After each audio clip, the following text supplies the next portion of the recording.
நாள் என்று சொல்லலாம். நம் பள்ளியில் இன்று மாவட்ட ஆட்சியர் முதல் கலைஞர் அறிவியல் விஞ்ஞானிகளும் கல்வியாளர்களும் ஆண்டோர்களும் சான்றோர்களும் நிறைந்து நம் பள்ளி வளாகம் இனிமையாக காணப்படுகிறது. இந்நாளில் நம் பள்ளிக்கு வருகை தந்திருக்கும் அனைவரையும் நம் பள்ளியின் சார்பாக வருக வருக என வரவேற்பதில் பெரும் மகிழ்ச்சி அடைகிறேன்.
விண்வெளினா என்ன?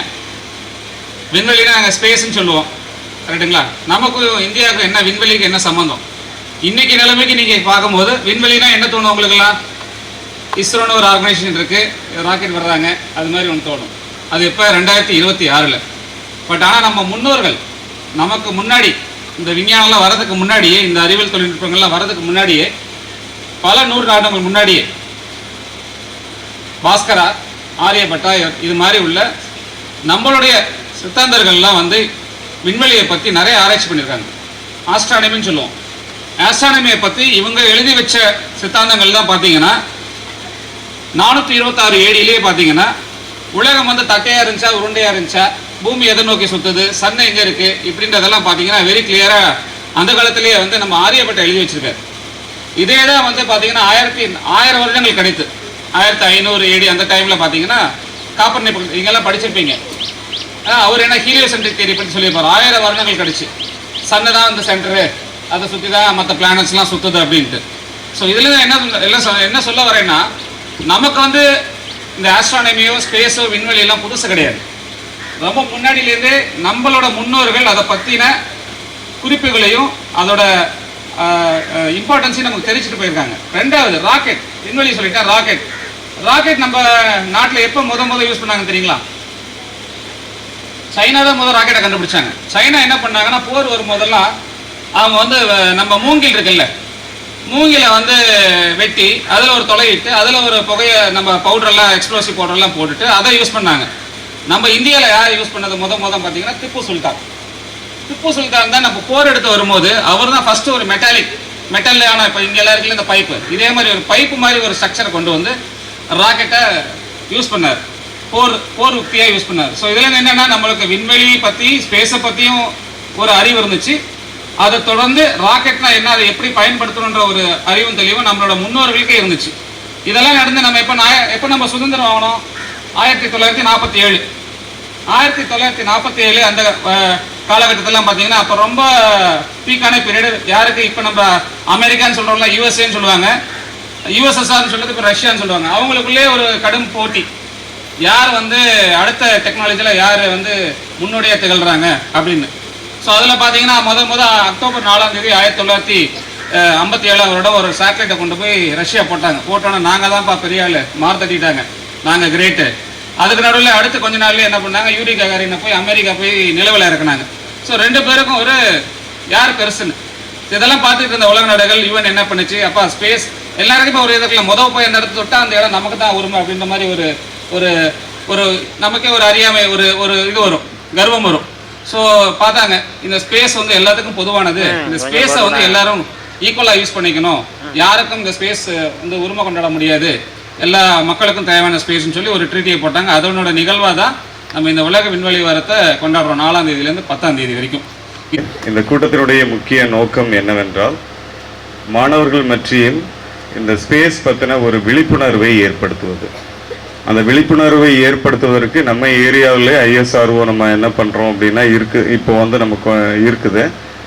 அந்த ஐஎஸ்ஆர்ஓனுடைய முதல் செயல்பாடாக இன்னைக்கு நம்ம ஆரம்பித்து வச்சுருக்கிறோம். ஒவ்வொரு பள்ளிகளாக இந்த வெஹிக்கிளையும் எடுத்துகிட்டு வராங்க. அதே மாதிரி அங்கேருந்து சயின்டிஸ்ட்டும் நேரடியாக நமக்கு இங்கே 4 சயின்டிஸ்ட் வந்திருக்கிறாங்க. சயின்டிஸ்ட்டு நம்ம ஸ்கூலுக்கு நேரடியாக வந்து மாணவர்களுடைய கலந்துரையாடல் செய்ய இருக்கிறார்கள். நேரடியாக உங்களை ஃபேஸ் டு ஃபேஸ் உங்களை பார்த்து பேச போகிறாங்க. அப்போ உங்களுக்கு இந்த ஸ்பேஸ் பற்றின விண்வெளி பற்றிய உங்களுக்கு சந்தேகங்கள் என்ன இருந்தாலும் நீங்கள் அவங்ககிட்ட கேட்டிங்கன்னா உடனடியாக உங்கள் சந்தேகங்கள் அனைத்தையுமே தெளிவுபடுறதுக்கு அவங்க வந்து தயார் நிலையில் இருக்கிறாங்க. எந்தெந்த குழந்தைகள்லாம் கேள்வி கேட்குறாங்களோ அந்தந்த குழந்தைகளுக்கு என்ன செய்கிறாங்க அப்படின்னா அந்த இடத்துல ஒரு பரிசு, ஒரு கேப், ஒரு தொப்பி ஒன்று கொடுத்து உங்களை என்கரேஜ் பண்ணுறாங்க.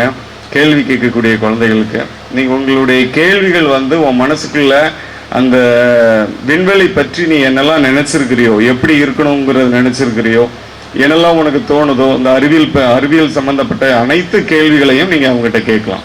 இப்போ யாராருக்கு கல்பனா சாவ்லா தெரியும்? கை தூக்கலாமா? அவ்வளோதான் தெரியுமா? கல்பனா சாவ்லா ஞாபகம் இல்லையா? ஓகே. யாராருக்கெல்லாம் ராகேஷ் சர்மா தெரியும்? Rakesh Sharma, okay, super. சில பேருக்கு தெரிஞ்சிருக்கு. யாராருக்கெல்லாம் வித்யா காக்ரே தெரியும்? வித்யா காக்ரே. இந்த பையன்லாம் கை தூக்க, நான் தெரிஞ்சு தூக்குறானா சும்மா தூக்குறானே தெரியல. மைக் கொடுத்து பேச சொல்லவா? சரி, எனக்கும் ரீசெண்டாக தான் தெரியும். வித்யா காக்ரே யார் அப்படின்னா உங்களை மாதிரியே கவர்மெண்ட் ஸ்கூலில் படித்த ஒரு பெண். அவங்கள மாதிரி ஒரு 750 பெண்கள் சேர்ந்து, கேர்ள் ஸ்டூடெண்ட்ஸ் சேர்ந்து ஒரு சேட்டலைட்டை வந்து உருவாக்கியிருக்காங்க. நம்ம இஸ்ரோவின் மூலமாக 2 வருஷத்துக்கு முன்பு சுதந்திர தினத்தன்று கவர்மெண்ட் கேர்ள்ஸ் ஸ்கூல்ஸ் உருவாக்கின ஆசாதி சேட் அப்படிங்கிற சேட்டலைட்டை வந்து நம்ம விண்வெளிக்கு லான்ச் பண்ணியிருக்காங்க. அந்த 750 கவர்மெண்ட் ஸ்கூலில் படித்த கேர்ள்ஸில் தமிழ்நாட்டை சேர்ந்த அணையூர் என்ற ஊரில் இருந்து படித்த கேர்ள்ஸ் சில்ட்ரனும் இருந்தாங்க. ஸோ இதிலிருந்து நமக்கு என்ன தெரியுது? விண்வெளி, சேட்டலைட் அப்படிங்கிற விஷயம்லாம் ஏதோ அப்பாற்பட்ட விஷயம் நமக்கு கிடையாது. உங்களை மாதிரி இந்த பிங்க் சுடிதார், ப்ரௌன் சுடிதார் போட்டிருக்க கேர்ள்ஸு இந்த பிசிபி என்று சொல்லக்கூடிய அந்த சிப்பை வந்து கோட் பண்ணிவிட்டு சேட்டலைட்டுக்கு நீங்களும் ஒரு சேட்டலைட் அனுப்பலாம். அது எப்படி அனுப்பலாம், அது சார்ந்த விஷயங்கள் என்னென்ன இருக்குது, ஆஸ்ட்ரோஃபிசிக்ஸில் என்னென்ன இருக்குது அப்படின்னு உங்களுக்கு எடுத்து உரைக்கிறதுக்காக தான் இன்றைக்கி இஸ்ரோலேருந்து சயின்டிஸ்ட் வந்திருக்காங்க. சரிங்களா? ஸோ இப்போது உங்களுக்கு ஸ்பேஸோட முக்கியத்துவம் என்ன, இஸ்ரோ என்னென்ன மாதிரி வேலைகள் செய்யுதுன்னு சொல்லிட்டு சயின்டிஸ்ட் அவங்களே சொல்லிட்டாங்க. பேசிக்காக சேட்டலைட் அப்படிங்கிறது என்ன? ஸ்பேஸில் இருக்க ஒரு சிசிடிவி கேமரா மாதிரி. நம்ம பண்ணுற எல்லா ஆக்டிவிட்டீஸ்க்கும் அந்த சிசிடிவி கேமரா தான் யூஸ் ஆகும். நீங்கள் இங்கேருந்து திருச்செந்தூர் போகிறீங்களோ, இங்கேருந்து தூத்துக்குடி போகிறீங்களோ, கூகுள் மேப்ஸில் ரூட் போட்டுட்டு எவ்வளோ நேரம் ஆகும்பா, நடுவில் டிராஃபிக் ஏதாவது இருக்கான்னு செக் பண்ணிட்டு தானே போகிறீங்க. அதுக்கும் அந்த சேட்டலைட் தான் யூஸ் ஆகுது. இப்போ இன்னையிலேருந்து நமக்கு மழை காலம் தொடங்கிருச்சு. நேற்றுலாம் நல்லா மழை பெஞ்சு தூத்துக்குடியில். இதெல்லாம் முன்கூட்டியே நமக்கு வந்து அறிவுரை சொல்கிறதுக்கும், ப்ரிகாஷன் சொல்கிறதுக்கும், ஒரு சைக்ளோன் வருது அப்படின்னு சொல்கிறதுக்கும், இந்த மாதிரி விஷயங்களுக்கும் சேட்டலைட் தான் யூஸ் ஆகுது. நம்ம யூஸ் பண்ணுற ஃபோன் முதற்கொண்டு சேட்டலைட்ஸ் இல்லாமல் நம்மளால இன்னைக்கு இருக்கவே முடியாது. ஸோ இவ்வளோ முக்கியமான ஒரு டெக்னாலஜி வந்து நம்ம எல்லாருக்கும் போய் சேரணும் அப்படிங்கிற ஒரே நோக்கத்தோடு தான் இந்த ஸ்பேஸ் வீக் கொண்டாடிக்கிட்டு இருக்காங்க. அதனால உங்க எல்லாருக்கும் நான் ஒரே ஒரு ரெக்வஸ்ட் தான் வைக்கிறேன். இந்த ஒரு வாரம் இந்த ஸ்பேஸ் வீக் செலிப்ரேஷன்ல நீங்க ஒரு வாரம் மினிமம் ஒரு 10 கேள்வியாவது இந்த சயின்டிஸ்ட் கேட்கணும். அந்த சார், இந்த சார், கீழே இருக்க எந்த சயின்டிஸ்ட் நீங்க சும்மா விடக்கூடாது. சார் அது எப்படி சார் வருது, இது எப்படி சார் வருது, இங்கேருந்து நீங்க ஆரம்பிக்கும் போதே நீங்க கேள்வியோட தான் ஆரம்பிக்கணும். இங்க பின்னாடி தெரியுது இல்லையா, ராக்கெட் மாதிரி ஒன்று வச்சிருக்காங்க. அதுல இருக்கிற ஒவ்வொரு பாட்டுக்குமே வேற வேற ஃபங்க்ஷன் இருக்கு. தலை மாதிரி ஒன்று இருக்கு இல்லையா, அது வேற ஃபங்க்ஷன் இருக்கு. கீழே இருக்க இன்ஜினுக்கு வேற ஃபங்க்ஷன் இருக்கு. சைட்ல இருக்க பூஸ்டருக்கு வேற ஃபங்க்ஷன் இருக்கு. அதனால நீங்க எல்லாருமே அவங்களை கேள்விகளா கேட்டு தொந்தரவு பண்ணணும், அன்பு தொந்தரவு பண்ணணும். அதுதான் என்னோட ஒரே வேண்டுகோள். அப்படி நீங்க பண்ணீங்க அப்படின்னா ஒரு நாளைக்கு இந்த பதுக்கப்பத்தில் படிச்ச ஒரு பெண், அவங்க டிசைன் பண்ண சேட்டலைட்டு, தூத்துக்குடியை சேர்ந்த பதுக்கப்பத்தில் படித்த பெண், அதே தூத்துக்குடியை சேர்ந்த குலசேகரப்பட்டினம் இருக்கிற ஏவுதளத்துல இருந்து சேட்டலைட், அவங்களோட சேட்டலைட் போயிருக்கு அப்படிங்கிற ஒரு ஹெட்லைன்ஸ் வரணும். அது வந்து கண்டிப்பா ஒரு நாள் வரும். ஏன் அப்படி சொல்றேன் அப்படின்னா, இன்னைக்கு நம்ம இஸ்ரோவோட சேர்பர்சன் ஐயா டாக்டர் நாராயணன் அவர்கள் இதே தென் தமிழகத்தை சேர்ந்தவர் தான். உங்களை மாதிரி ஒரு எளிமையான கவர்மெண்ட் பாலிடெக்னிக் காலேஜில் படிச்சுக்கிட்டு ஒரு ஏழ்மையான குடும்பத்துல இருந்து வந்து இன்னைக்கு இஸ்ரோட தலைவராகவே இருக்காரு. அதனால அவரால முடியும்னா நம்மளாலையும் கண்டிப்பா முடியும். கனவு காணுங்கள். வாய்ப்பளித்தமைக்கு நன்றி. வணக்கம். ஃபங்க்ஷன் நடக்குது அப்படின்னா நம்ம இஸ்ரோவில் வந்து நார்மலாக எங்கள் இஸ்ரோ ஸ்ரீஹரிகோட்டாவில் இருக்குது, அதே மாதிரி பல சென்டரில் இருக்குது. எல்லா கல்லூரி மாணவர்களும் நார்மலாக அலோவ் பண்ணுவோம் வந்து பார்க்குறதுக்கு. அங்கே வந்தால் ஜஸ்ட்டு பார்த்துட்டு போகலாம். ஸோ வருஷத்துக்கு கிட்டத்தட்ட ஒரு 1,00,000 பிள்ளைங்க இருப்பாங்க வந்து பார்த்துட்டு போகிறாங்க. ஸ்கூல் காலேஜ் பசங்க அலோவ் பண்ணுவோம், பார்த்துட்டு போகிறோம். நாங்கள் வெளியில் வந்து குழந்தைங்களை மீட் பண்ணுறது அப்படின்னா நார்மலாக 2 அக்கேஷன் மட்டும்தான் இருக்கும். ஒன்று வந்து ஆகஸ்ட் 23 தேசிய விண்வெளி தினம், நேஷனல் ஸ்பேஸ் டே டிக்ளேர் பண்ணியிருக்காங்க. ஏன் டிக்ளேர் பண்ணாங்க தெரியுமா? யாருக்காதே? சரி, அதை நான் கேள்வி அங்கே வச்சுக்கிறேன். தேசிய அதுக்கு வருவோம் நாங்கள். அந்த வந்து இஸ்ரோவோட சந்திரயான் 3 ராக்கெட் போய் 3 லேண்ட் ஆச்சு இல்லை. ஸோ அந்த தினத்தை கவர்மெண்ட் ஆஃப் இந்தியா வந்து தேசிய விண்வெளி தினமாக அறிவிச்சிருக்காங்க. ஸோ அந்த தினத்துக்கு வந்து நாங்கள் இதே மாதிரி ஒவ்வொரு ஈவெண்ட்டாக வெளி காலேஜ் இல்லை ஸ்கூல்ஸ்க்கு போய் கண்டக்ட் பண்ணுவோம். அதுக்கு இப்போ அது வந்து 2023 தான் போய் இறங்கிச்சு. 24, 22 வருஷம் தான் நாங்கள் பண்ணியிருக்கோம். அதுக்கு முன்னாடி 2016, 17 தான் இந்த உலக விண்வெளி வாரம் அப்படிங்கிறத நாங்கள் எடுத்து ஸ்கூலாக ஒவ்வொரு 4 நாங்கள் ஸ்ரீஹரிகோட்டாலேருந்து 4 ஸ்டேட் எடுத்துப்போம். ஆந்திர பிரதேஷ், பாண்டிச்சேரி, தமிழ்நாடு சில ஸ்கூல்ஸ் எடுத்துகிட்டு கண்டக்ட் பண்ணுவோம். நார்மலாக கண்டக்ட் பண்ண என்ன பண்ணுவோம்னா ஒரு காலேஜ், பெரிய காலேஜ் எடுத்துப்போம். ஏன்னா இந்த ஃபங்க்ஷன் எடுத்துறது அவங்கள்ட்ட ஒரு பெரிய ஹால் இருக்கும், ஒரு சப்போர்ட் இருக்கும் அவங்கள்ட்ட. எல்லாமே நாங்கள் பண்ணுவோம்.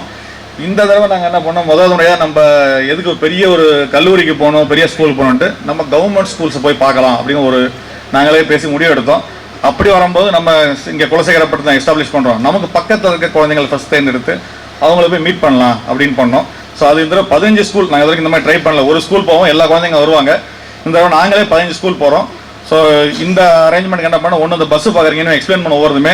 இந்த பஸ்ஸில் வந்து ராக்கெட்னா எப்படி ஒர்க் பண்ணுறது, ஸ்ரீஹரிகோட்டாவில் என்ன பண்ணுறோம் அப்படிங்கிறது பேசிக் ஒரு நாலேஜ் சொல்லிக் கொடுப்பாங்க. சயின்டிஸ்ட் எடுத்து அவங்க ப்ரீஃப் பண்ணுவாங்க, போய் கேள்வி கேட்கலாம். இதை முடிஞ்சிட்டு ஒவ்வொரு ஸ்கூல்லையுமே நாங்கள் ஒரு 3 பேட்சாக பிரிஞ்சு நாங்கள் வந்து உங்களோட இன்ட்ராக்ட் பண்ண போகிறோம். நீங்கள் கேள்வி கேட்கலாம், நாங்களே சொல்லுவோம், அதே நீங்கள் கேள்வி கேட்கலாம். யார் நல்லா கேள்வி கேட்டீங்களோ கேட்குற கேள்விக்கும் பரிசு உண்டு, நாங்கள் கேட்குற பதில் சொல்கிறவங்களுக்கு பரிசு உண்டு. ஓகேவா? குழந்தைங்கள்லாம் ரெடியாக இருங்க. அதே மாதிரி ஹெச்எம் டீச்சர்ஸ் நீங்களுமே வந்து ஒரு நல்ல கேள்விகளை அவங்களுக்கு சொல்லிக் கொடுக்கலாம். என்னென்ன கேட்கலாம், என்ன குழந்தைங்களுக்கு தெரியாது, நீங்களும் தயார் பண்ணி அந்த குழந்தைங்களை கொண்டு வந்து என்ன மாதிரி டவுட் இருக்குது அப்படிங்கிறது. இதில் வந்து நாங்கள் சொல்ல வர இஸ்ரோவை பற்றி மட்டும் சொல்ல வரல. இதில் பர்டிகுலராக சொல்ல வர்றது விண்வெளி. இது ஒரு காலத்தில் வந்து ரொம்ப ஒரு ஹைலி கிளாஸிஃபைட் சப்ஜெக்டாக இருந்தது. இப்போ எல்லா நாடுமே உள்ள வராங்க, தனியார் மயமாகிடுச்சு. விண்வெளிங்கிறது தவிர்க்க முடியாத ஒன்றாயிடுச்சு. உங்களுக்கு தெரிஞ்சோ தெரியாமலோ நீங்கள் நம்ம எல்லாருமே வந்து விண்வெளியின் பயன்பாட்டை யூஸ் பண்ணிட்டு தான் இருக்கீங்க. ஆல்ரெடி சொன்னாங்க, ஜிபிஎஸ் சொன்னாங்க. உங்களுக்கு இராணுவம் இன்னைக்கு வந்து ஒரு சிந்தூர் ஆப்ரேஷனில் ஜெயிக்குது அப்படின்னா முக்கியமானது நம்ம சேட்டலைட் டெக்னாலஜி அவங்களுக்கு ஹெல்ப் பண்ணுது. சேட்டலைட்டுங்கிறது சார் சொன்ன மாதிரி ஒரு சிசிடிவி தான். அதில் மல்டிபிள் அப்ளிகேஷன், நிறைய அப்ளிகேஷன் இருக்குது சேட்டலைட்டில். ஒன்று நேவிகேஷன் பண்ணலாம், இன்னொன்று வந்து ஃபார்மர்ஸ்க்கு நிறைய உதவி பண்ணுறோம். இந்த நாட்டில் வந்து அக்ரிகல்ச்சர்லாம் பண்ணுறீங்கல்ல, இந்த வருஷம் வந்து இத்தனை மில்லியன் டன் அரிசி வரப்போகுது, இந்த மில்லியன் கோதுமை வரப்போகுதுன்னு எல்லாம் சொல்கிறாங்க. ஒரு காலத்தில் வந்து ஊராக போய் எல்லாம் சென்சஸ் எடுப்பாங்க. இப்போ யாரும் போகிறதில்ல. 20லேருந்து 25 ஐட்டத்துக்கு கவர்மெண்ட் இஸ்ரோக்கு லெட்டர் கொடுப்பாங்க. நாங்கள் சேட்டலைட் இமேஜை பார்த்து அக்யூரேட் டேட்டா நீங்கள் சேட்டலைட் கவர்மெண்ட் கொடுக்க முடியும். இந்த வருஷம் இத்தனை ஈல்டு வரப்போகுது அப்படின்னு சொல்கிறோம். இன்னொன்று ஓஷன் சேட் அப்படின்னு ஒரு சேட்டலைட் இருக்குது. எத்தனை பேர் உங்களுக்கு தெரியும் தெரியல. இஸ்ரோவில் அனுப்பிட்டே இருக்கோம் ஓஷன் சேட். அதுக்கு ஒரு 5 இயர்ஸ் லைஃப், அதுக்கு திருப்பி அனுப்போம். அது வந்து ஃபிஷர்மேன் கம்யூனிட்டி மீன் பிடிக்க போகிறாங்க. ஸோ டெய்லி கலெக்டர்களுக்கு தெரியும், டெய்லி உங்கள் ஃபிஷிங் டிபார்ட்மெண்ட்டுக்கு அந்த சேட்டலைட் டேட்டா வந்துடும். ஃபிஷர்மேன் கிளம்பும் போது இந்த இடத்துல நிறைய ஃபிஷ் இருக்குது, நீங்கள் போனீங்கன்னா பிடிக்கலாம், இந்த இடத்துல கேட்ச் பண்ணலாம், அந்த டேட்டா சேட்டலைட் கொடுத்துரும். ஸோ மீனவர்கள் இடத்துக்கு போனாங்கன்னா நிறைய மீன் பிடிக்கலாம். அந்த தொழில்நுட்பம் இன்னைக்கு இருக்குது. ஓகேவா? ஸோ நிறைய அப்ளிகேஷன்ஸ் இருக்குது. ஈவன் சில இன்ட்ரெஸ்டிங் ஸ்டோரி. இப்போ ரீசெண்டாக பார்த்தீங்கன்னா ஒரு இன்கம் டேக்ஸ் டிபார்ட்மெண்ட்டில் ஒரு ஐடி ஆஃபீஸர் பார்த்து பேசிகிட்டு இருந்தோம். குஜராத்தில் வந்து ஒரு பெரிய ஒரு இண்டஸ்ட்ரியலிஸ்ட் வந்து வருஷம் வரி கட்டாமல் ஒரு 5 வருஷத்துக்கு அவரோட அக்ரிகல்ச்சர் லேண்ட்லேருந்து இவ்வளோ ஈல்டு வந்தது அப்படின்னு சொல்லி பல கோடி ரூபா வரி பண்ணியிருக்காங்க. அவங்க ரெக்வஸ்ட் லெட்டர் இஸ்ரோக்கு போட்டாங்க, இந்த மாதிரி கேட்டிருக்காரு, இதை நீங்கள் ஆராய்ச்சி பண்ண முடியுமான்ட்டு. நாங்கள் சேட்டலைட் டேட்டா எடுத்து ஒரு 5 வருஷம் டேட்டா எடுத்து பார்த்தா அவர் சொன்ன இடத்துல எந்த ஈல்டுமே இல்லை. இதை கொடுத்தோன்னா அவங்க எப்படி டேக்ஸ் போட்டாங்க. ஸோ அதாவது விண்வெளி அப்ளிகேஷனுங்கிறது பல வகையில் இருக்குது. நீங்கள் பழைய பேர் டிவி பார்க்குறீங்க, சன் டிவி, டிடிஹெச்லாம் பார்க்குறீங்க, நேராக வீட்டுக்கு வருது. அதுவும் சேட்டலைட்டில் தான் வருது. 36,000 கிலோமீட்டர் தள்ளி சேட்டலைட் இருக்குது. அங்கேருந்து உங்கள் வீட்டுக்கு சிக்னல் வருது. ஒவ்வொரு வீட்லையும் பார்க்குறீங்க. ஓகேவா?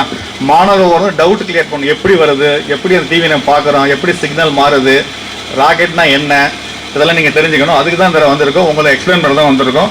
ஜஸ்ட் இந்த நிகழ்வில் நமது இஸ்ரோவினுடைய விஞ்ஞானிகள் பல்வேறு கருத்துக்களை உங்களுக்கு வழங்க இருக்கிறார்கள்.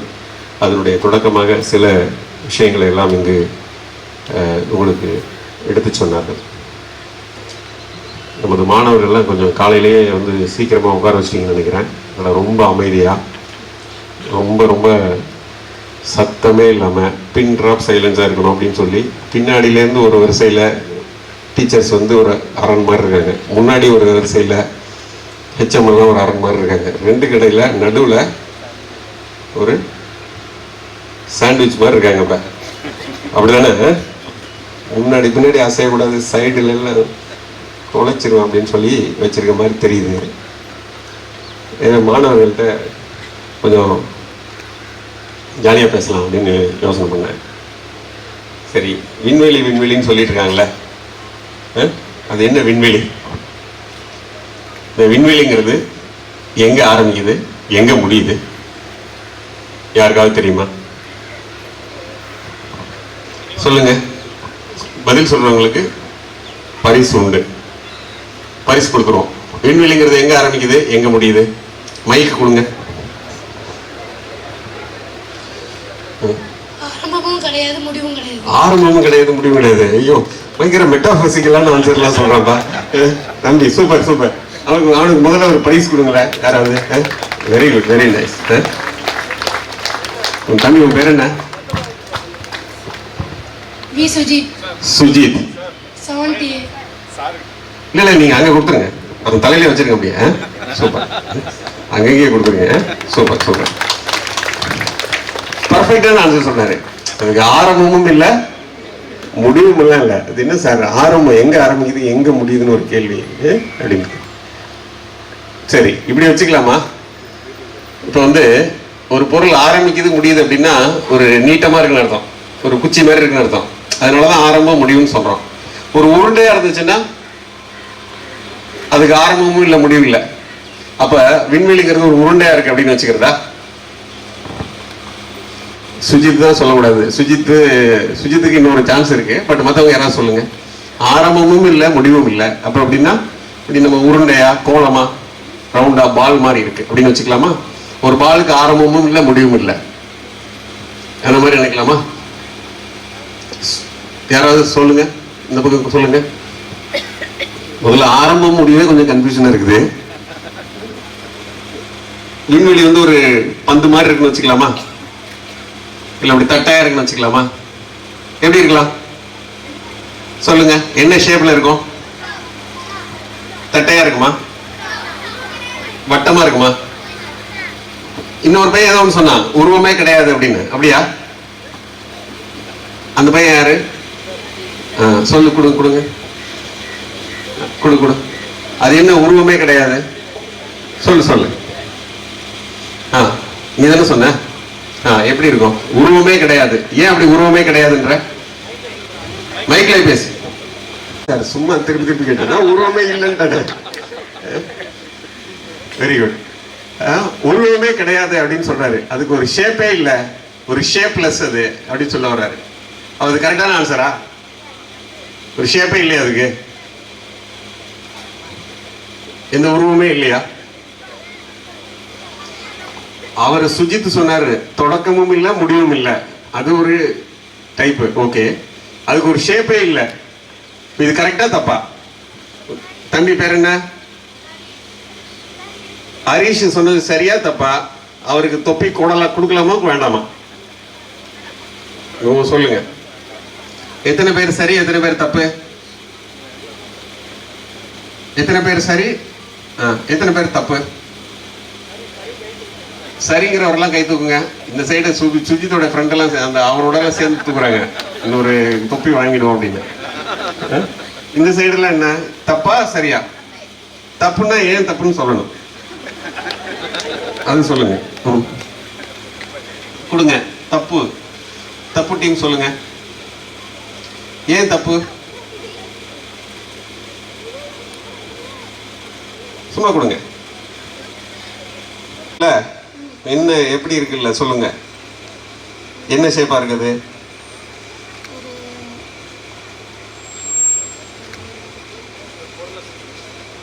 என்ன மாதிரி இருக்குது? ஸ்பீக்கர் மாதிரி இருக்குமா? என் முன்னாடி இருக்கிறது ஸ்பீக்கர், அதனால ஸ்பீக்கர் மாதிரி இருக்கும் அப்படின்னு சொல்லிட்டியா? எப்படி இருக்கும்? ஸ்பியரா இருக்குமா? ஓ, ஸ்பியரா இருக்கும் அப்படின்னு சொல்றாங்க. அதான் நான் ஏற்கனவே கேட்டேன், பந்து மாதிரி இருக்கும். ஓகே ஓகே, சரி. இப்படி சொல்றது உங்க பேர் என்ன? முத்து சுப்புலட்சுமி சொல்றது எத்தனை பேர் சரின்னு சொல்றீங்க? பந்து மாதிரி இருக்கும். 1 2 குட்டி பசங்கள்லாம் சொல்றாங்க. எல்கேஜி பசங்களா? எல்கேஜி பசங்களை வந்து சொல்லி அழைச்சிட்டு வந்திருக்குன்னு நினைக்கிறேன். நான் சொல்ற பொழுது கை தூக்கணும் அப்படின்னு சொல்லி. சரி, ஓகே, கொடுத்துருங்க. இப்ப 2 கருத்து சொன்னாங்க. ஒன்று வந்து ஒரு பந்து மாதிரி ஸ்பியரா இருக்கும். இன்னொன்று நம்ம தம்பி சொன்னாரு, அவர் வந்து உருவமே கிடையாது, அது ஒரு ஷேப்லெஸ், அது வந்து சொல்ல முடியாது அப்படிங்கிறது தான் அவர் சொல்றாரு. அதான் சொல்ல முடியாது சார், அவ்வளோதான் சார் அப்படின்றாரு. சரி, இப்போ இந்த பதிலை நம்ம பின்னாடி பார்த்துக்குவோம். இதுக்கு என்ன ஆன்சருங்கிறத கடைசியாக நம்ம இஸ்ரோ சயின்டிஸ்ட்டை கேட்டு நீங்களே அப்புறம் முடிவு பண்ணிக்கலாம். சரி, இப்போ நம்ம அடுத்த ஒரு விஷயத்துக்கு வருவோமா? இப்போ நம்மளாம் இருக்கோம்ல, நம்ம வீடு, இந்த வீட்டோட சைஸ் இருக்குல்ல, அது எவ்வளோ பெருசாக இருக்கும்? எவ்வளோ பெருசாக இருக்கும்? ஒரு 50 அடி 100 அடி இருக்குமா? வீடு பின்னாடி இருக்க தோட்டம் எல்லாத்தையும் சேர்த்தோம்னா ஒரு 100 அடி சைஸ் இருக்கும். சென்ட் கணக்குல சொல்ற நீ? பயங்கரமான ரியல் எஸ்டேட் அப்பா ரியல் எஸ்டேட் பண்றான்னு நினைக்கிறேன். சரி, ஒரு 100 அடி நீளம், 100 அடி ஆகலாம், அப்படி இருக்குமா? அப்படி வச்சுக்கலாமா வீட்டை? சரி, நம்ம ஸ்கூல் எவ்வளவு பெருசு இருக்கு?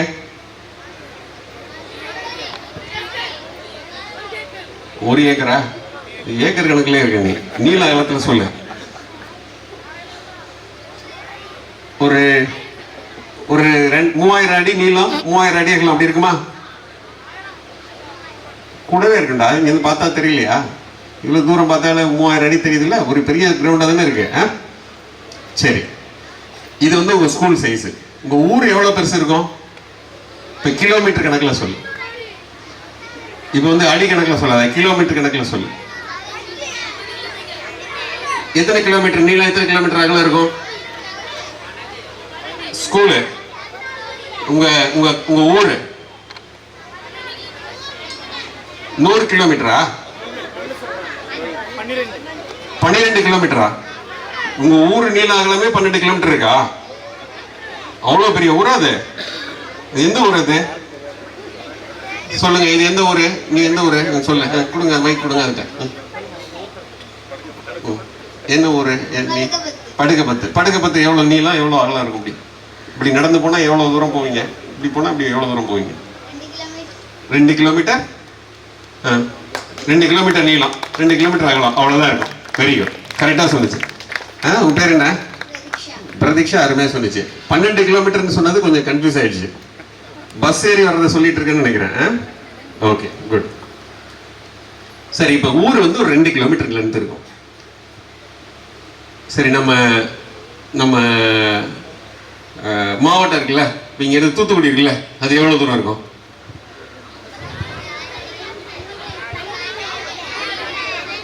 எவ்வளவு பெருசு அது? இதோட பெருசு தானே அது? உங்க ஊரோட பெருசு தானே மாவட்டம்?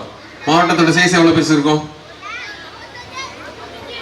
நான் வர்றதுக்கு காலையில 9:30 மணிக்கு கிளம்புனேன். இங்க உங்ககிட்ட இப்போ வந்தேன் 10:45 தான் வந்தேன். ஸோ நியர்லி 1.5 மணி நேரம் வந்தேன். 1.5 மணி நேரம் ஒரு கார்ல வரோம்னா எவ்வளவு தூரம் இருக்கும் அது?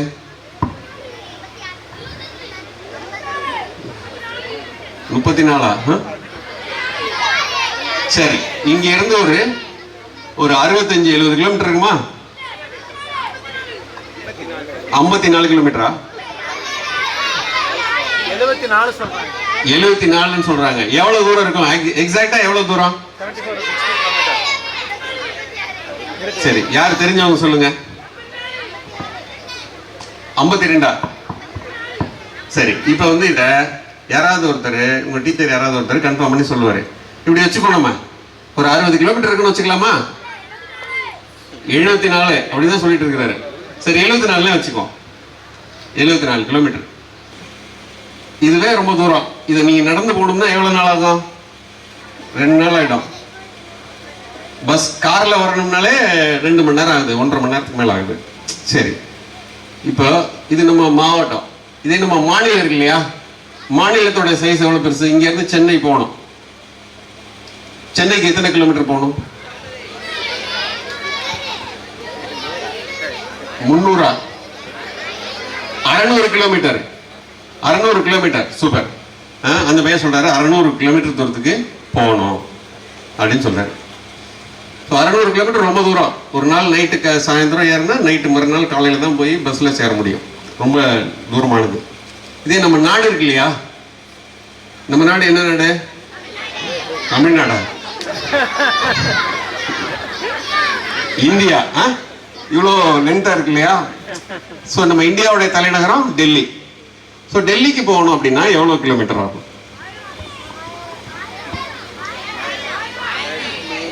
கரெக்டா சொல்லுங்க.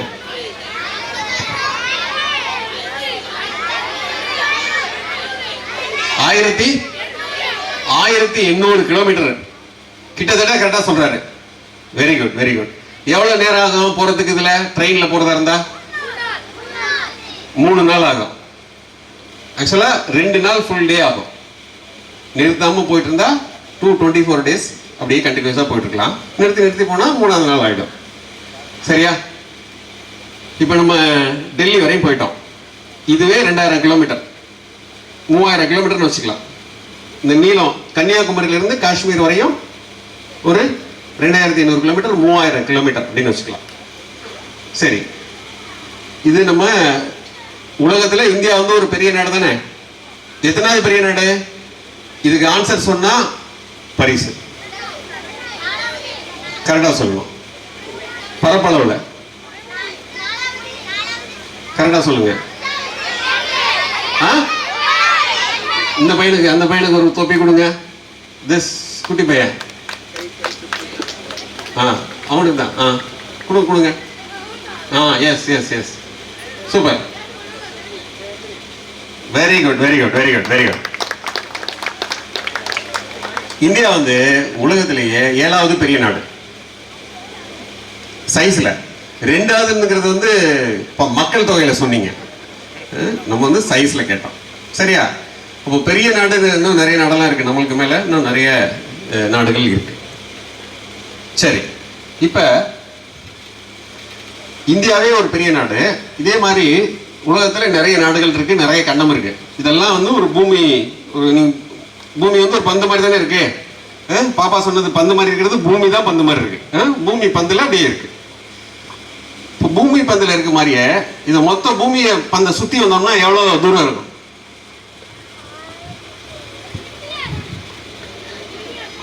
இங்க இருந்து நம்ம டெல்லி வரையும் போனோம் 2000 கிலோமீட்டரு, காஷ்மீர் வரையும் போனோம் 2500 3000 கிலோமீட்டரு. இப்படியே வந்து அமெரிக்கா வரையும் போகணும் அப்படின்னா எவ்வளவு கிலோமீட்டர் ஆகும்? சும்மா ஏதாவது அடிக்கிறது. அமெரிக்கா வரையும் போறதா எவ்வளவு நேரம் ஆகும்? எத்தனை கிலோமீட்டர் ஆகும்? எத்தனை கிலோமீட்டர் ஆகும்? 6000. ஏதாவது ஒண்ணு சொல்றது இல்லையா? கரெக்டா சொல்லுங்க. எத்தனை 1000 கிலோமீட்டர் இருக்கும்? கரெக்டா சொல்லுங்க. யார் ஒருத்தர் சரியா ஓரளவு கணிச்சு சொல்றீங்களோ அவங்களுக்கு திருப்பி பரிசு இருக்கு. கொடுங்க, மைக் கொடுங்க. அமெரிக்காவுக்கு இங்க இருந்து அமெரிக்காவுக்கு எவ்வளவு தூரம் இருக்கும்? 12800. 37000. சரி, கரெக்டான ஆன்சர் 12800 தான். தம்பி தான். Super super super. அவருக்கு ஒரு இது கொடுங்கப்பா. அவருக்கு ஒன்று கொடுங்க. Very good. ஸோ இப்போ வந்து டெல்லி வரையும் கரெக்டாக ஆன்சர் சொன்னாரு. அதே மாதிரி இப்போ அமெரிக்கா வரையும் சொல்லிட்டாரு. அமெரிக்காவோட வாஷிங்டன் வரையும் 12800 கிலோமீட்டர். 30000 கிலோமீட்டர் இல்லை. சரி, இப்படி வச்சுக்கலாமா? பூமியை ஒரு டைம் இப்படி ஃபுல்லா சுத்தி வர்றோம் இல்லையா, என்டையரா இது வந்து ஒரு பாதி தான் போயிட்டு வருவோம். நம்ம சொல்ற இந்த 12,000 கிலோமீட்டருங்கிறது ஒரு ஒரு என்டையர் எர்த்தை நம்ம வந்து ஒரு பாதியாக சுற்றி வர்றதுக்கு இது தேவைப்படும். ஃபுல்லாக சுற்றி வந்தோம்னா அதோட டபுள் ஆகும். இவ்வளோ பெரிய சைஸில் இருக்குது அது. 12,000 கிலோமீட்டர்னா அவ்வளோ பெருசு, ரொம்ப பெருசு. அந்த சைஸில் அது இருக்குது. 24,000 கிலோமீட்டருங்கிறது ரொம்ப லென்த்தி, ரொம்ப பெருசு, இவ்வளோ சைஸில் இருக்குது. சரி, நம்ம பூமி வந்து அப்போ பூமி வந்து எதில் ஒரு பார்ட்டாக இருக்கு? எதில் ஒரு பார்ட்டாக இருக்கு? சூரிய குடும்பத்தில் ஒரு பார்ட்டா இருக்கு. சூரிய குடும்பத்தில் எத்தனை பிளானட் இருக்கு? 8 பிளானட் இருக்கு. Very good, very good, super. எல்லாம் ரொம்ப ஆர்வமாயிட்டீங்க. இப்ப சூரிய குடும்பத்தில் 8 பிளானட் இருக்கு. சூரியன் பக்கத்தில் இருக்கிற பிளானட் எது? மெர்க்குரி. சூரியனோட ரொம்ப தூரத்தில் இருக்கிற பிளானட் எது? நெப்டியூன். சரி, இப்ப இந்த சூரியன் இருக்குல்ல, சூரியன்ல இருந்து இந்த நெப்டியூன் இருக்குல்ல, அது வரையும் எவ்வளவு தூரம் இருக்கும்? கரெக்டா சொல்லுங்க. எவ்வளவு இருக்கும்? சொல்லுங்க சொல்லுங்க, கரெக்டா சொல்லுங்க. சூரிய குடும்பத்தோட சைஸ்,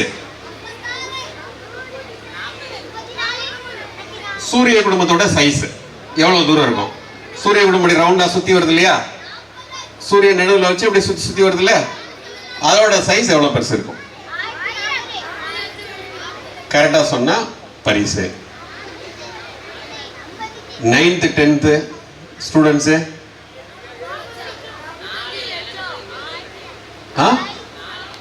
4,700 இல்ல இல்ல இல்ல. +1 +2 இருக்கு இல்லையா? இங்க இருக்கு.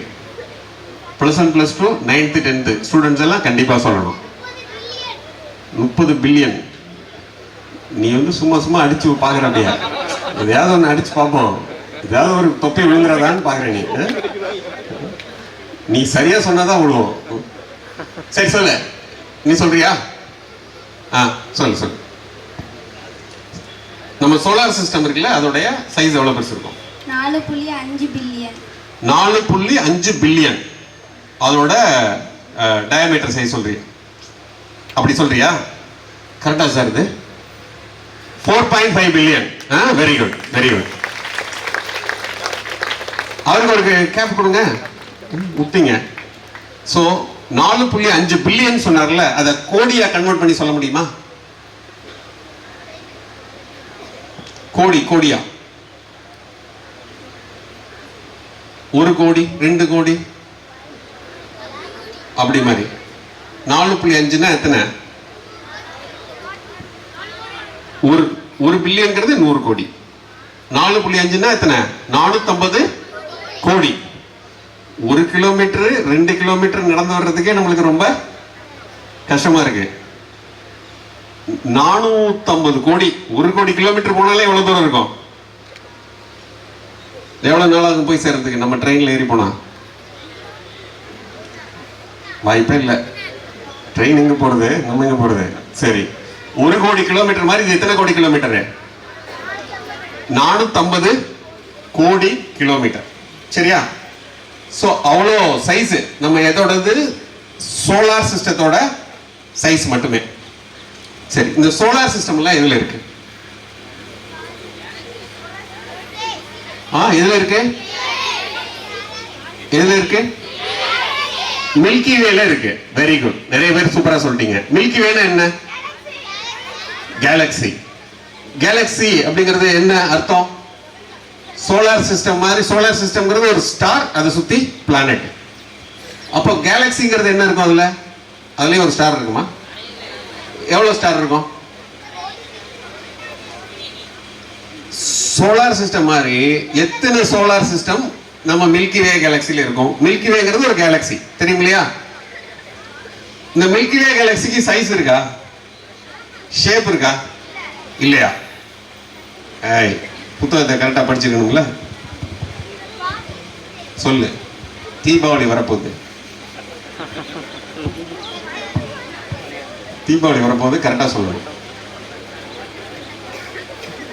மில்கி வே கேலக்ஸி சங்கு சக்கரம். சங்கு சக்கர ஷேப்ல இருக்குமா? பார்த்துருக்கீங்களா? அப்படி ஒரு சுத்தி இருக்க மாதிரி. என்ன இருந்தாலும் நான் தான் சொன்ன ஆன்சரு.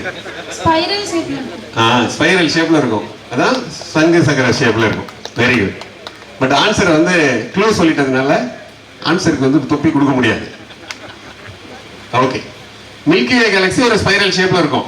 அதோடைய அதுக்குள்ள எத்தனை சின்ன சின்ன சின்ன நிறைய ஸ்டார்ஸ் எல்லாம் இருக்கும். அந்த ஸ்டார் சுத்தி நிறைய நம்ம மாதிரி பிளானட் எல்லாம் இருக்கும். நம்மளே வந்து இதுல உள்ள ஒரு ஸ்டார்ல இருக்கக்கூடிய ஒரு பிளானட் தான். அப்ப இந்த மில்கி வே கேலக்சில மட்டும் எத்தனை ஸ்டார் இருக்கும்? எத்தனை ஸ்டார் இருக்கும் சொல்லுங்க, சும்மா சொல்லுங்க. மில்கி வே கேலக்சிக்குள்ள அப்ராக்சிமேட்டா எத்தனை சூரியன் இருக்கும்? நம்ம சூரியன் வந்து ஒரு சூரியன் இல்லையா? நம்மளுக்கு ஒரே ஒரு சூரியன் தான் இருக்கு. இதே மாதிரி மில்கி வே கேலக்சிக்குள்ள மட்டும் எத்தனை சூரியன் இருக்கும்? 6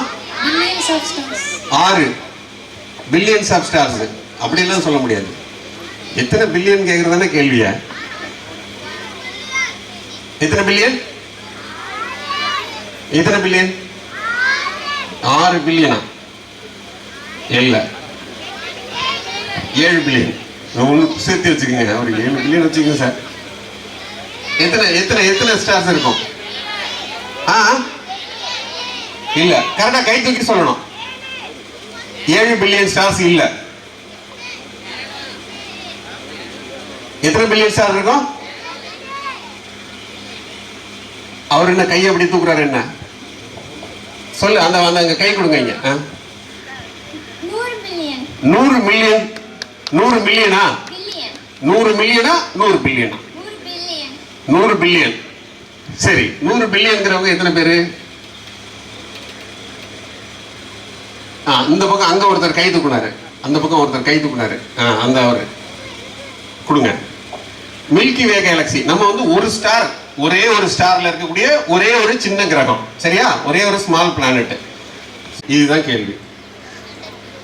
200 பில்லியன். 200 பில்லியன் ஸ்டார்ஸ் இருக்கும். Very good, very good, very good, wonderful, super super. அது ஏற்கனவே தொப்பி வாங்கிட்டாரு. ஒரு தொப்பிக்கு மேல அடுத்து அவர் சொன்னதான். தம்பி உன் பேர் என்ன? தரணி. தரணிவேல் வந்து 200 பில்லியன் கேலக்சின்னு சொன்னார் இல்லையா? ஆக்சுவலா 20,000 கோடி. எவ்வளவு? 20,000 கோடி ஸ்டார்ஸ் இருக்கு. சன் மாதிரி 20,000 கோடி சன். 20,000 கோடி. நம்ம ஒரு சன் இருக்கு இல்லையா பக்கத்துல?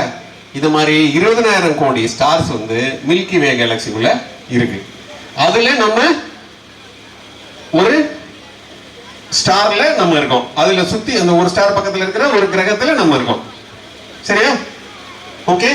மில்கி வே கேலக்சி 20,000 கோடி ஸ்டார்ஸ், 200 பில்லியன் ஸ்டார்ஸ் கொண்டது. அந்த 200 பில்லியன் ஸ்டார்ஸ்ல ஒரு ஸ்டார்ல நாம இருக்கோம். புரியுதா?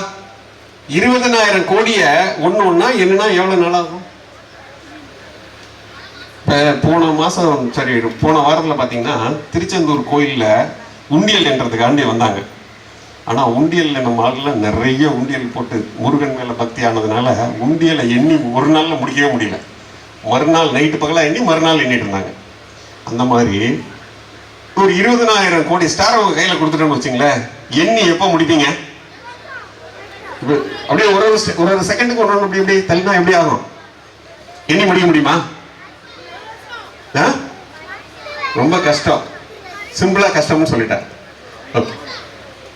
ஓகே ஓகே ஓகே, முடிப்போம் முடிப்போம். ஸோ 20,000 கோடி ஸ்டார் அப்படிங்கிறது ரொம்ப ரொம்ப ரொம்ப ரொம்ப நிறைய. இதுல ஒரு ஸ்டார்ல தான் நம்ம இருக்கோம். சரியா?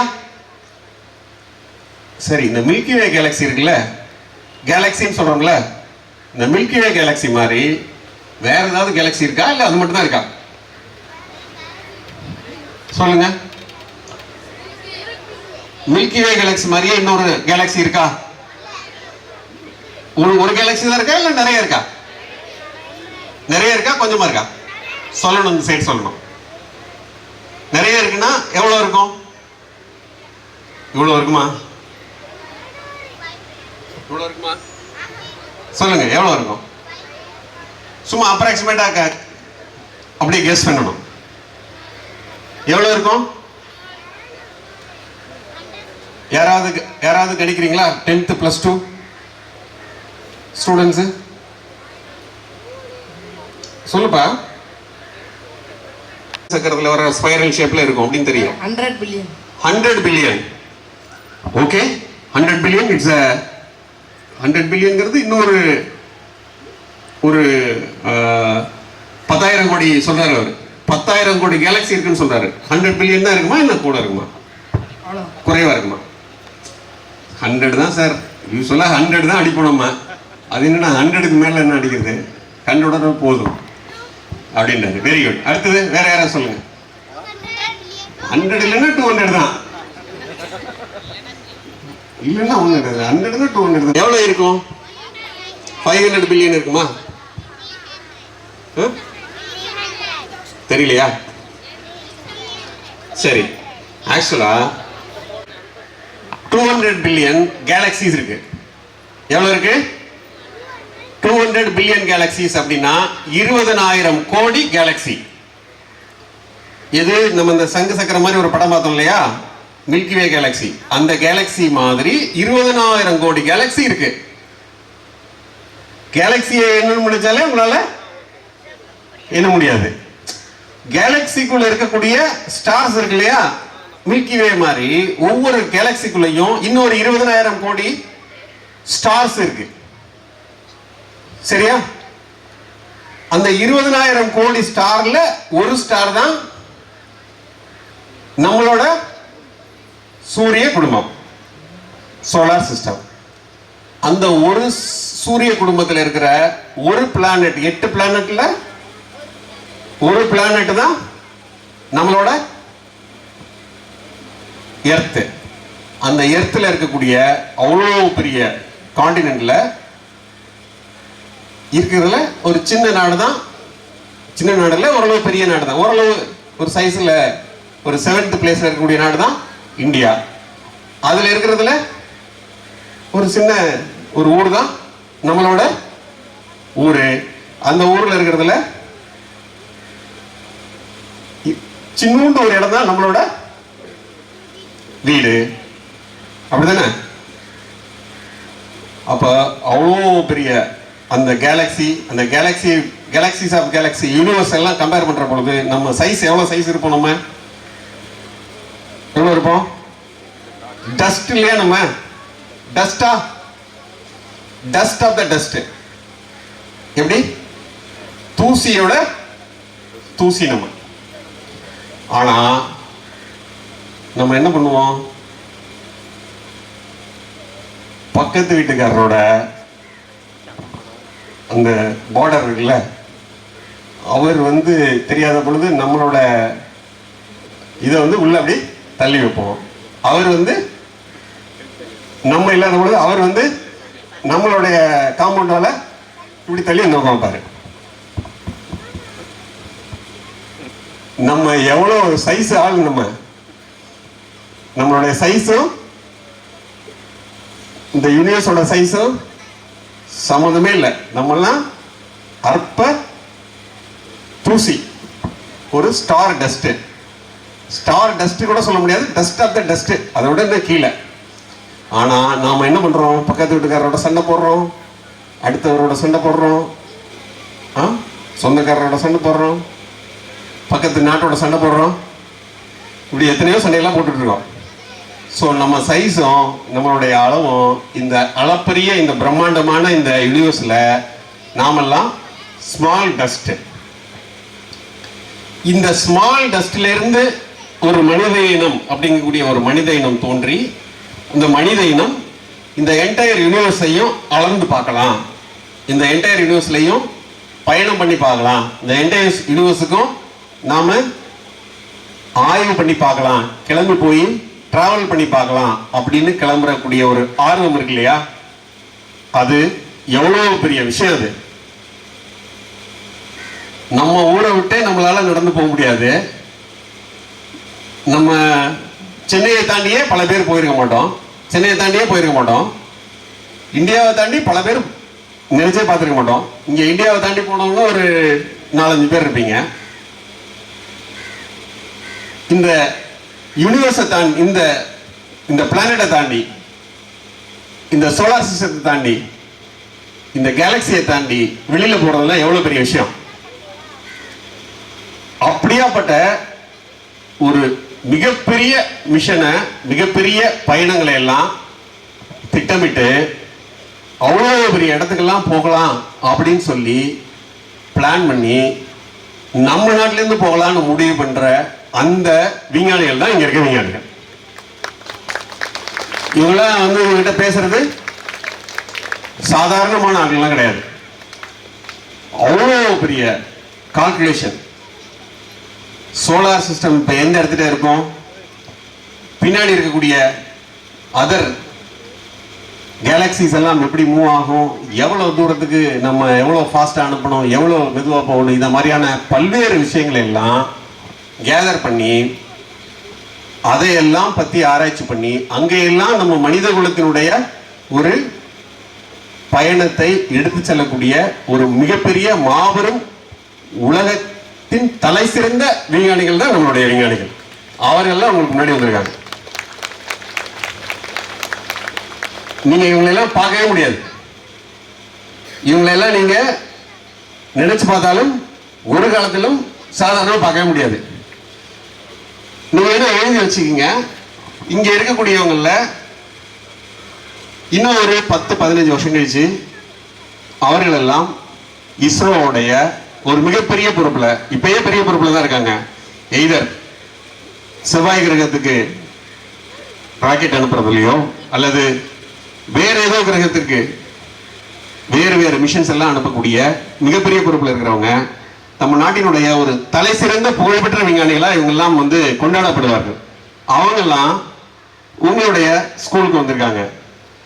அப்ப நீங்க அவங்ககிட்ட எல்லாம் கேட்க வேண்டியது என்னன்னா, எப்படி சார் இங்க எல்லாம் நீங்க போனீங்க, இந்த இடத்துக்கெல்லாம் நீங்க எப்படி போனீங்க, இங்க எல்லாம் வந்தா என்ன மாதிரி வேலை பார்ப்பீங்க, எவ்வளவு நேரம் வேலை பார்ப்பீங்க. பொதுவாக நம்மளாம் எவ்வளவு நேரம் வேலை பார்ப்போம், காலையில் வருவோம் திருப்பி சாயங்காலம் போயிடுவோம், இப்படிதான் நம்ம வேலை பார்ப்போம். இப்போ அவங்கெல்லாம் எவ்வளோ நேரம் வேலை பார்ப்பாங்க, அவங்களுக்கெல்லாம் வந்து இரவு பகல் அப்படின்னு ஒன்று இருக்கா?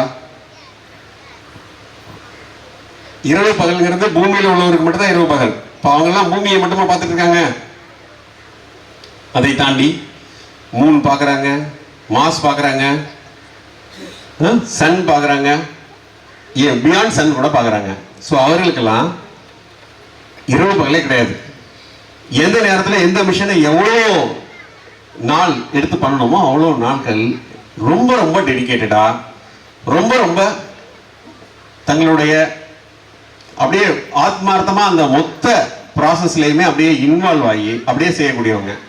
அதனால தான் இந்தியா வந்து வேர்ல்ட்லேயே தி டாப் மோஸ்ட் ஸ்பேஸ் ப்ரோக்ராம்ல one of the top most ப்ரோக்ராமா இன்னமும் இஸ்ரோ வந்து சக்சஸ்ஃபுல்லா இருக்கு. அவர்களுக்கு கிடைக்கக்கூடிய அந்த கொஞ்ச நெஞ்ச ஓய்வை கூட துறந்துட்டு ரொம்ப கடுமையாக உழைக்கிறது மூலமாக தான் இது எல்லாத்தையும் சாத்தியப்படுத்தியிருக்காங்க. ஸோ அந்த மாதிரி விஞ்ஞானிகள் உங்ககிட்ட வந்திருக்காங்க. அந்த மாதிரியான உலகத்தின், அதாவது ஸ்பேஸ் டிராவலை மேற்கொள்ளக்கூடிய ஒரு மிகப்பெரிய ஒரு அமைப்பு நம்ம ஊருக்கு வந்திருக்கு. நம்ம ஊர்னா எங்க, நம்ம பக்கத்திலேயே அதுக்கான லான்ச் ஸ்டேஷன் இருக்கு. நீங்க எல்லாம் பாட புத்தகத்தில் படிக்கிறீங்க இல்லையா, இந்தியா வந்து சேட்டலைட் ஏவுது, அந்த சேட்டலைட் ஏவுதளம் எங்க இருக்கு அப்படின்னு கேட்பாங்கல்ல. எங்க இருக்கு இப்போதைக்கு? சேட்டலைட் ராக்கெட் ஏவுதளம் எங்க இருக்கு? ஸ்ரீஹரிகோட்டால இருக்கு. இன்னொரு பையன் சொல்றாரு கேரளால இருக்கு. இதே மாதிரி இன்னும் கொஞ்ச நாள் கழிச்சு அடுத்த வருஷத்திலேயே ராக்கெட்டு நம்ம ஊர்ல இருந்தே போகுது. எங்க இருக்குன்னு சொன்னா ஏன் சொல்லணும்? எங்க ஊர்ல தாண்டா இருக்குன்னு சொல்லணும். உங்க பசங்களாம் பக்கத்துல கேட்பாங்களா எங்க இருக்குன்னு கேட்டா அது எங்க ஊர்ல தான் இருக்குது அப்படின்னு சொல்லிட்டு குலசேகரப்பட்டினத்துல இருக்கு அப்படின்னு சொல்லி நம்ம பெருமையோடு சொல்லக்கூடிய அளவுக்கு இங்க ஒரு ராக்கெட் ஏவுதளம் வருது. அதை நமது விஞ்ஞானிகள் இரவும் பகலும் பாடுபட்டு அதை கட்டிட்டு இருக்காங்க. இப்ப மாணவர்களாகிய நீங்கள்லாம் என்ன இந்த நிகழ்ச்சி மூலமா தெரிஞ்சுக்கணும்னா, இவ்வளவு பெரிய ஆராய்ச்சி எல்லாம் பண்ணி இப்படியெல்லாம் வந்து நமது ஸ்பேஸ், நமது பூமியை விட்டு, நம்ம சூரிய குடும்பத்தை விட்டு வெளியிலெல்லாம் போறதுக்கெல்லாம் பெரிய ஆராய்ச்சி எல்லாம் பண்றாங்களே, இதுக்கெல்லாம் இந்த மாதிரி ஆராய்ச்சிக்கெல்லாம் செய்யணும்னா என்ன பண்ணணும்? நம்ம இப்ப நீங்களாம் அதுக்கு போக முடியுமா அப்படிங்கிறத அவங்ககிட்ட கேட்கணும். அப்படி படிக்கணும்னா, அங்க போகணும்னா, உங்களை மாதிரி வரணும்னா என்ன பண்ணணும் அப்படிங்கிறத அவங்ககிட்ட கேட்கணும். உங்களுக்கு டீச்சர்ஸ் கிட்ட கேட்க முடியாத பல கேள்வியெல்லாம் இருக்கும். கேட்டா டீச்சர் வந்து திட்டுவாரோ, அல்லது ஏன் திட்டுவார் அப்படின்னா அவருக்கே பதில் சங்கடமா தான் இருக்கும். அவருக்கே பதில் தெரியாத லெவலில் இருக்கிற பொழுது நீ கேள்வி கேட்டீங்கன்னா கொஞ்சம் கன்ஃபியூஷனாக திட்டிடுவாரு. ஸோ அந்த மாதிரி இருக்கிற மாதிரி கேள்வி எல்லாம் கேட்கக்கூடாது அப்படிங்கிறதுக்காக நீங்க வச்சுட்டு இருப்பீங்க. இந்த மாதிரி கேள்வியெல்லாம், இந்த மாதிரி விஞ்ஞானிகள்ட்ட எல்லாம் நீங்க என்ன வேணாலும் கேள்வி கேட்கலாம். அவங்க அருமையா அற்புதமா உங்களுக்கு விளக்கம் சொல்லுவாங்க. ஸோ இவர்களோடலாம் உங்ககிட்ட பேசுறதுக்கான வாய்ப்புங்கிறது வெரி ரேராக தான் கிடைக்கும். அதுவும் பள்ளி மாணவர்கள் வயதுல எல்லாம். நான் இந்த மாதிரி இஸ்ரோ இதெல்லாம் வந்து நானும் உங்களை மாதிரி பாடப்புத்தகத்தில் தான் படிச்சிருக்கேன். நான் எப்போ இஸ்ரோவை நேரடியாக போய் பார்த்தேன் அப்படின்னா, நான் பல காலம் படித்து IAS எல்லாம் ஆகி ட்ரைனிங் கலெக்டராக வந்ததுக்கு பிறகு நம்ம திருநெல்வேலியில் மகேந்திரகிரியில் இஸ்ரோ இருந்துச்சு. ஸோ அங்கே தான் போய் முதல் முறையாக இஸ்ரோவோட அந்த ஃபெசிலிட்டி எல்லாம் பார்க்கறதுக்கு வாய்ப்பு கிடைச்சிச்சு. ஆனால் நீங்கள்லாம் ஸ்கூல் ஸ்டூடெண்டாக இருக்கிறப்பயே அந்த ராக்கெட் இன்ஜின் எப்படி இருக்கும், என்னென்னலாம் அதில் ஃபெசிலிட்டி இருக்குது அப்படிங்கிறதெல்லாம் உங்களுக்கு நேரடியாக சொல்வதற்கு இவங்கெல்லாம் வந்திருக்காங்க. எனவே அன்பார்ந்த மாணவர்கள், ரொம்ப இந்த வாய்ப்பை ரொம்ப ரொம்ப சிறப்பாக பயன்படுத்திக்கணும். நீங்கள் என்ன புரிஞ்சுக்கணும்னா, நமது பூமி என்பது ஒரு அற்புதமான ஒரு கோளம். அதில் இருக்கக்கூடிய ஒரு அழகான ஒரு நாடு நம்ம நாடு. அதில் இருக்கக்கூடிய ஒரு சிறிய ஊர் நம்ம ஊர். இந்த ஒரு ஊரிலிருந்து, இந்த பூமி பந்திலிருந்து நாம் இந்த உலகத்தையும், இந்த சூரிய குடும்பத்தையும், இந்த கேலக்சியையும், இந்த யூனிவர்ஸையும் நோக்கி பரந்த அளவுல நம்மளது அறிவை விசாலப்படுத்திக் கொள்வதற்கு முயற்சி பண்றோம். அதை வெற்றி கொள்வதற்கு முயற்சி பண்றோம். அதை நாம வெற்றி கொள்ள முடியுமா அப்படின்னு எனக்கு தெரியல. குறைந்தபட்சம் நாம் அதை பத்தி புரிஞ்சுக்கிறதுக்காக முயற்சி பண்றோம். எனவே அந்த முயற்சியில ஒரு பார்ட்டா இருக்கக்கூடிய நமது இந்தியன் ஸ்பேஸ் ரிசர்ச் ஆர்கனைசேஷனுடைய அவங்களுடைய முயற்சியில் நாம எப்படி இணைஞ்சிக்கலாம், நாம அது மாதிரி போய் ஒரு ஸ்பேஸ் சயின்டிஸ்ட் ஆகலாமா அப்படிங்கிற மாதிரியான ஒரு உந்துதலையும் ஒரு ஊக்கத்தையும் இந்த நிகழ்ச்சி மூலமாக நீங்கள் எல்லாம் பெற்றுக்கொள்ள வேண்டும். என்ன விதமான ஐயங்கள் இருந்தாலும் நீங்கள் நமது விஞ்ஞானிகளிடம் கேளுங்கள். அவர்கள் உங்களது ஐயங்களை எல்லாம் தீர்த்து வைப்பார்கள். இந்த நிகழ்வில் வந்து இதை சிறப்பாக ஏற்பாடு செய்திருக்கக்கூடிய நமது கல்வித்துறை அலுவலர்களுக்கும், நமது தலைமை ஆசிரியர்கள் உள்ளிட்ட ஆசிரியர் பெருமக்களுக்கும் மாணவர்களை ஊக்கப்படுத்துமாறு அன்போடு கேட்டுக்கொண்டு உங்களிடமிருந்து விடைபெறுகிறேன். நன்றி, வணக்கம். அறிவியலை பற்றி, பூமியை பற்றி, அண்டத்தை பற்றி, விண்வெளியை பற்றி